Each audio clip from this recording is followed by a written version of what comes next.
Tonton video ini sampai selesai agar Anda tidak gagal paham.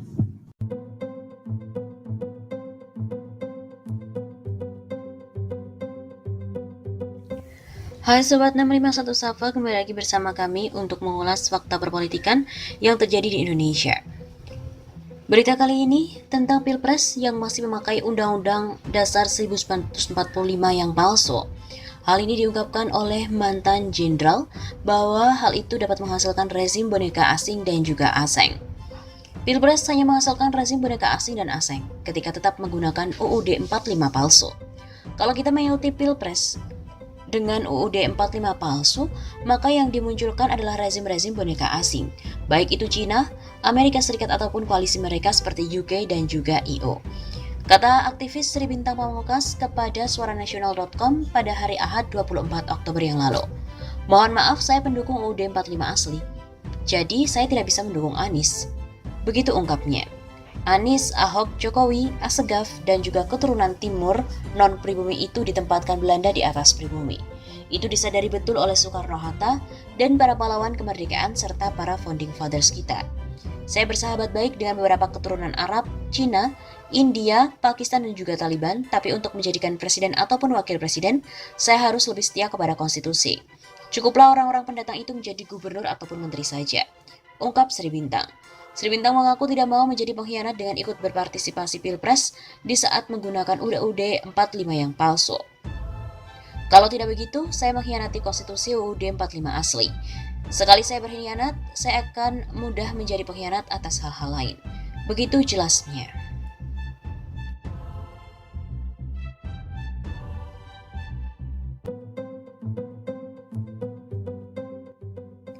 Pandemi jadi isu mundurnya Pilpres 2024, bilang aja, kalian masih ingin berkuasa.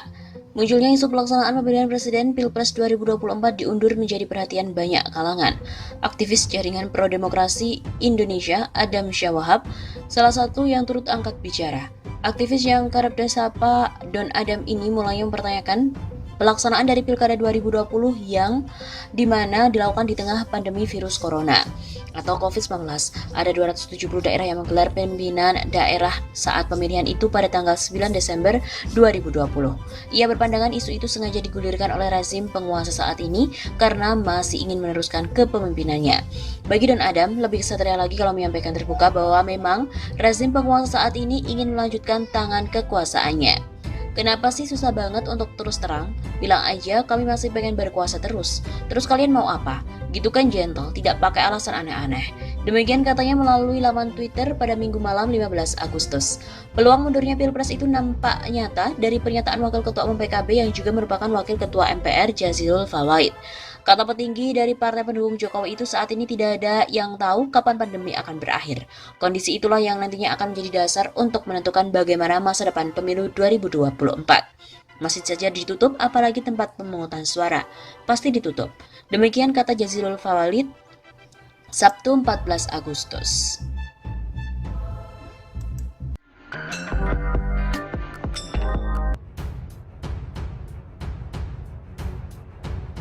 Pimpinan MPR mengungkap ada wacana presiden 3 periode dan setiap periodenya adalah 8 tahun. Wakil Ketua MPR RI, Jazilul Fawait, mengatakan perubahan periodisasi masa jabatan presiden dari 2 periode menjadi 3 periode dapat mengubah konstelasi politik nasional. Hal itu disampaikan Jazilul saat menjadi narasumber dalam acara Ngaji Kebangsaan dengan tema membaca aspirasi warga Nahdliyin dan nasionalis pada Pilpres 2024. Secara virtual yang digelar oleh Forum Cendekiawan Muslim Muda FCMM pada hari Kamis.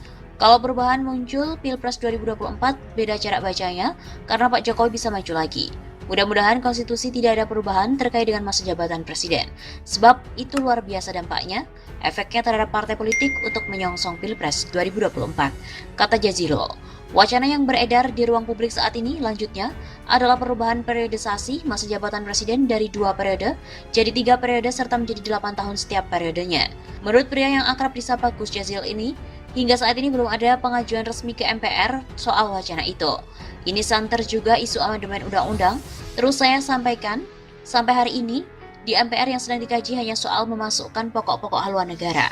Kalau soal usul perpanjangan masa jabatan presiden belum ada secara resmi. Karena sampai hari ini belum ada pengujian secara resmi ke MPR, secara konstitusi Jokowi tidak bisa maju lagi sebagai capres pada pemilu mendatang. Ia mengutarakan bahwa banyak tokoh yang punya hak konstitusional untuk jadi presiden. Kalau di PGP, memiliki Ketum Abdul Muhaimin Iskandar. Panglima Santri tentu kami menimbang-nimbang. Berpikir serius memohon masukan Forum Cendekiawan Muslim Muda. Apakah sudah waktunya maju atau ada saran-saran yang bisa kami terima?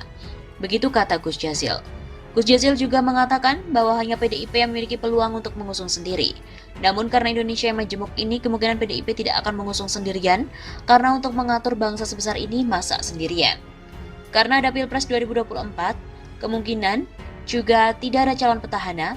Partai politik memiliki tugas untuk mencari sosok yang mampu memberikan harapan baru untuk mengatasi keadaan saat ini. Ia mengaku belum bisa membaca apakah pada tahun 2024 pandemi sudah selesai. Masalahnya, banyak yang mengatakan pandemi turun Juli ini tetapi justru meningkat.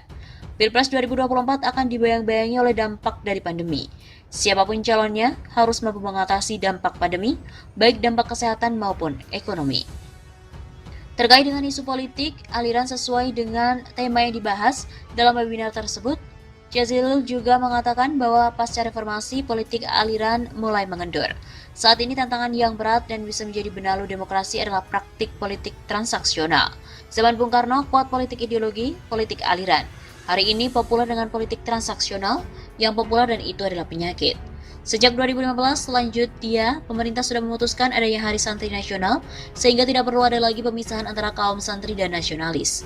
Nahdliyin itu pasti nasionalis, santri juga pasti nasionalis. Kalau santri tidak nasionalis, itu berarti bukan Nahdliyin. Di mana-mana digaungkan NKRI harga mati Pancasila Jaya. Gus Jazil juga berharap diskusi yang dilakukan oleh FCMM bisa memberikan masukan untuk mematangkan format dan harapan bangsa ke depannya. Kalau PDIP sudah pasang gambar bubuan di mana-mana, itu kami hormati sebagai bagian pendidikan politik karena seorang figur memang harus muncul menyampaikan visi dan misi. Tidak pernah perlu malu-malu. Karena itu memang cara berpolitik yang ada. Menurutnya, pandemi tidak akan menghalangi bangsa dan mencari cocok pemimpin dari yang terbaik.